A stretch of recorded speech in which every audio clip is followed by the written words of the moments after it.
കൂതറ വിളയാട്ടം നിർത്തുക. ഇതെങ്ങനെ സഹിക്കും? അല്ല, നിങ്ങൾ എന്തിനാണ് ഇവിടെ വന്ന് നിൽക്കുന്നത്? അങ്ങനെ ചോദിക്ക് ചിഞ്ചു അങ്ങോട്ട്. അല്ല മേഡം, ഞങ്ങൾ ഇന്നലെ രാത്രി ഉറങ്ങിയപ്പോ 2 മണി കഴിഞ്ഞു. അത് ഞങ്ങൾ അറിയേണ്ട കാര്യമാണോ? ഉണ്ടോ? ഇത് ചെയ്തത് ആരാണെന്ന് ഞങ്ങൾക്ക് അറിയണം. ഞങ്ങൾ ഇത്ര മാന്യമായിട്ട് ജീവിക്കണവരാ. സംശയം ഉണ്ടോ ജംഗ്ഷനിൽ പോയി ചോദിക്കും. ഞങ്ങളുടെ പ്രൊട്ടക്ഷന് വേണ്ടി വന്നതാ.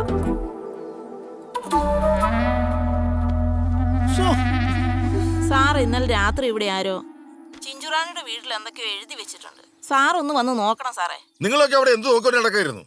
ഞാനതല്ല പറഞ്ഞത്, കാര്യത്തിന്റെ ഗൗരവം അറിയിച്ചതാ. സാറൊന്ന് വാ, ചിഞ്ചുറാണി ആകെ കലിപ്പ്. ഞാൻ IJ വിളിക്കണമെന്ന് ചോദിക്കേ. വേണ്ട മേഡം, ഞങ്ങൾ അറിയിച്ചിട്ടുണ്ട്.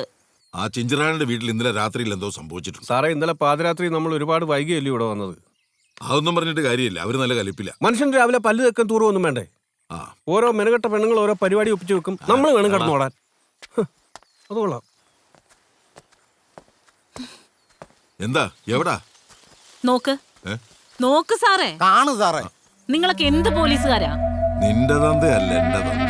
ചിഞ്ചറാണി കൂതറ വിളയാട്ടം നിർത്തുക. ഇത് കാണില്ല സാറേ, സാമൂഹ്യ വിരുദ്ധന്റെ മേനകൃതി.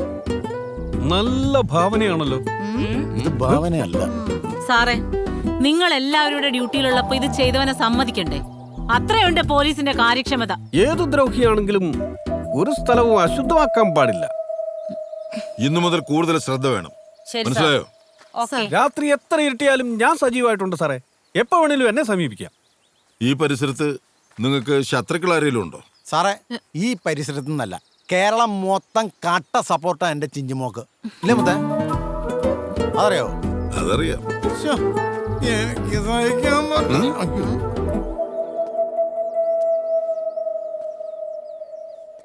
സാർ, 2018 നവംബർ 29 നടന്ന റോസ്മേരി കൊലക്കേസിന്റെ ഫയൽ ഡീറ്റെയിൽസ് എനിക്കൊന്ന് വേണമായിരുന്നു സാർ. അത് ഞാനിപ്പോ ചിഞ്ചറാണിക്ക് പ്രൊട്ടക്ഷന് വേണ്ടി വന്ന് താമസിക്കുന്നത് ആ വീട്ടിലാ. ശരി. അന്ന് കൊലപാതകം നടന്ന അതേ വീട്ടില്. ഇവിടുത്തെ താമസത്തിനിടയിൽ എനിക്ക് ആ കൊലപാതകയെ കുറിച്ച് ചില സൂചനകൾ ലഭിച്ചിട്ടുണ്ട്. ഞാൻ അതുമായിട്ടൊന്ന് മുന്നോട്ട് പോയിക്കോട്ടെ സാർ? Yes sir.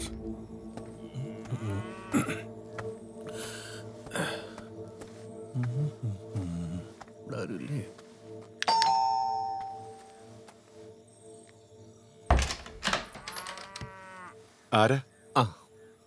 മനു അല്ലേ? അതെ. എൻ്റെ പേര് ഭരതൻ. ഞാൻ ആ ചിഞ്ചറാണിയുടെ പ്രൊട്ടക്ഷനുമായിട്ട് ബന്ധപ്പെട്ട് വന്നൊരു പോലീസുകാരനാണ്. ഞങ്ങൾ ആ റോസ്മേരിയുടെ വീട്ടിലാണ് താമസം. ഞാൻ അറിഞ്ഞായിരുന്നു. ചന്ദ്രൻ നായർ സാറ് മനുവിനെ ഒന്ന് കാണണമെന്ന് പറഞ്ഞു. അപ്പോൾ അതൊന്ന് അറിയിക്കാൻ വന്നതാ. ഞാൻ ഇറങ്ങട്ടെ? ആ ശരി ശരി.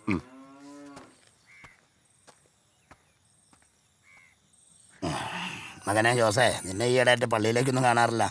അച്ചോ, ഞാൻ കുടി നിർത്താൻ അട്ടപ്പാടി വരെ പോയിരുന്നു. എന്നിട്ട് എന്തായി? ആദ്യത്തെ 2 ദിവസം കുടി നിർത്താൻ പറ്റി അച്ചോ. പിന്നെ തണുപ്പ് കാരണം ഭയങ്കര കുടിയച്ചോ. ആ, അത് നന്നായി. നമ്മുടെ ഇടവകയിൽ പാവികളില്ലാതായിട്ടില്ലല്ലോ. സ്തോത്രം. സ്തോത്രം. അതെ, വീഞ്ഞൊരു പരിഹാസക്കാരനും ഈ ബിയർ ഒരു കലാകാരനും. അവനവൻ വഴി തെറ്റായിരുന്ന അവനവന് കൊള്ളാം. അതെന്താ? അറിയോ, ഈ മദ്യപാനം തെറ്റാണെന്നൊന്നും പറയാൻ ഞാനോ മറ്റുള്ളവരോ ആരും യോഗ്യരല്ല ജോസേ. വലിയ ഉപകാരം അച്ചോ. എന്നാ നീ പോയി വരൂ ജോസേ. സഭാ നിയമങ്ങളൊന്നും തെറ്റിക്കരുത്. ഇല്ല ഇല്ല. എന്നാ പോക്കൂ, ഞാൻ ഇച്ചിരി കാറ്റടിച്ചോട്ടെ. ശരി അച്ചോ. പറഞ്ഞാലോ ഓർമ്മയുണ്ടല്ലോ അല്ലേ? ഓ, ഓർക്കും. അവന് എന്നെ ഓർമ്മയില്ല, അവൻ ആരാന്ന്. അപ്പോഴാ എന്താ മറിയാം? ഈശോമിശിഹായ്ക്ക് സ്തുതിയായിരിക്കട്ടെ അച്ചോ. ഇപ്പോഴും എപ്പോഴും സ്തുതിയായിരിക്കട്ടെ മറിയാം. ഈ മറിയ ഇച്ചിരി സ്പീഡ് കുറച്ച് നടക്കുകയാണെങ്കിൽ മുട്ടയെല്ലാം തട്ടിപ്പൊട്ടായിരിക്കാൻ പറ്റും. എങ്ങനെ പോകുന്നു പട്ട ബിസിനസ്? അച്ചോ, എന്തോ എന്റെ ബിസിനസിനെ പറ്റി അച്ഛൻ പറയുമ്പോ വല്ലാത്തൊരു വൃത്തിയോട് പോലെ തോന്നുക. അതെന്താന്നറിയോ, നീ അതിന്റെ അർത്ഥം തെറ്റിക്കായിരുന്നാ മതി. സഭാ നിയമമൊക്കെ അറിയാവല്ലോ. എന്നാ പോയിക്കേ, ഞാൻ ഇച്ചിരി കാറ്റടിച്ചോട്ടെ. അച്ഛൻ്റെ ഒരു കാര്യം. എന്നും ഇവിടെ ഉള്ള കാറ്റ് തീർന്നു പറഞ്ഞു. എന്നും ഇവിടെ വെച്ചേ. മനുവിനെ ഞങ്ങൾ ഇങ്ങോട്ട് വിളിപ്പിച്ചത് കേരളത്തെ നടുക്കിയ റോസ്മേരി കൊലക്കേസിലെ പ്രതിയെ പിടിക്കണമെന്ന് ആവശ്യപ്പെട്ട് പുതിയൊരു അന്വേഷണത്തിന് ഉത്തരവിട്ടിട്ടുണ്ട്. നിങ്ങൾ തമ്മിൽ എന്തായിരുന്നു ബന്ധം? സാർ, പാവമായിരുന്നു അവള്. ഈ കേസിന്റെ പേരിൽ പലതും ഞാൻ അനുഭവിച്ചു. എല്ലാരും എന്നെ കുറ്റക്കാരനാക്കി. ഞാൻ കല്യാണം കഴിക്കാൻ ഉദ്ദേശിച്ച പെണ്ണായിരുന്നു. റോസ്മേരി.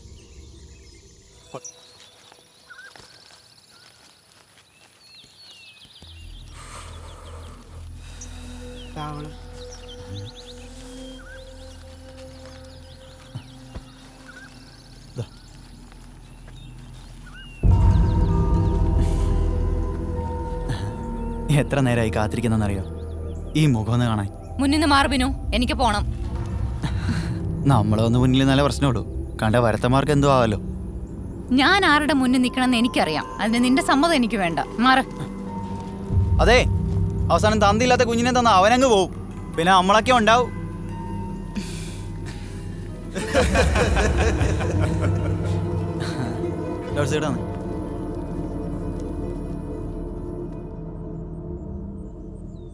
പിതാവിനും പുത്രനും പരിശുദ്ധാത്മാവിനും സ്തുതിയായിരിക്കട്ടെ. ഞാനിവിടെ വന്ന നാൾ മുതൽ എനിക്കറിയാവുന്ന കൊച്ചായി റോസ്മേരി. ഞാൻ പറഞ്ഞു വരുന്നത് എന്നാന്ന് നിങ്ങൾക്ക് മനസ്സിലായോ? ഈ കൊച്ചിനെ നിനക്ക് ഇഷ്ടമാണെന്നുള്ള കാര്യം എനിക്കും ഈ നാട്ടുകാർക്കും എല്ലാവർക്കും അറിയാവുന്ന കാര്യമാണ്. അതുകൊണ്ട് നീ ഒരു തീരുമാനം എടുക്കണം. നീ അവൾക്കൊരു തുണയാവണം. ആലോചിച്ചിട്ട് പറഞ്ഞാൽ മതി. ചെല്ല.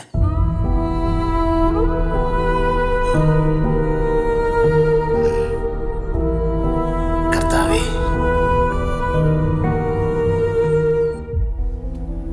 എനിക്കൊരു കാര്യം പറയാനുണ്ടായിരുന്നു. മനു എൻ്റെ കാര്യങ്ങളൊക്കെ അന്വേഷിക്കുമ്പോൾ എനിക്ക് ആരൊക്കെയോ ഉണ്ടെന്നൊരു തോന്നലുണ്ടായിരുന്നു. അതുകൊണ്ട് തന്നെയാണ് ഫെഡറിക് അച്ഛൻ പറഞ്ഞപ്പോൾ എനിക്ക് മറുത്തൊന്നും പറയാൻ തോന്നാഞ്ഞത്. കുറച്ച് വർഷങ്ങൾക്ക് മുൻപ് ഞാനൊരാളുമായി പ്രണയത്തിലായിരുന്നു. ലോറൻസ്. എൻ്റെ അമ്മ പണ്ട് ജോലി ചെയ്തിരുന്ന പാടുവേൽ എസ്റ്റേറ്റിലെ മാനേജർ. ആ ചെക്കനെ ഞാനല്ലേ എസ്റ്റേറ്റ് കൊണ്ടുവന്നത്. കാര്യായിട്ട് ഇപ്പോഴും എന്റെ മുന്നിൽ ഇരിക്കൂലേ, അത്രയ്ക്ക് ബഹുമാന. ഞാനാണോ അവൻ എല്ലാ കാര്യങ്ങളും പറഞ്ഞ് മനസ്സിലാക്കി കൊടുക്കണേ. സാറേ സാറേ, മാനേജർ വരുന്നുണ്ട്. നേരത്തെയാണല്ലോ. ഇന്ന് ഓന്റെ പണി പോയത് തന്നെയാട്ടോ.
നമസ്കാരം സാർ. താൻ എന്തോട് ഇങ്ങനെ കഥക്കുന്നേ?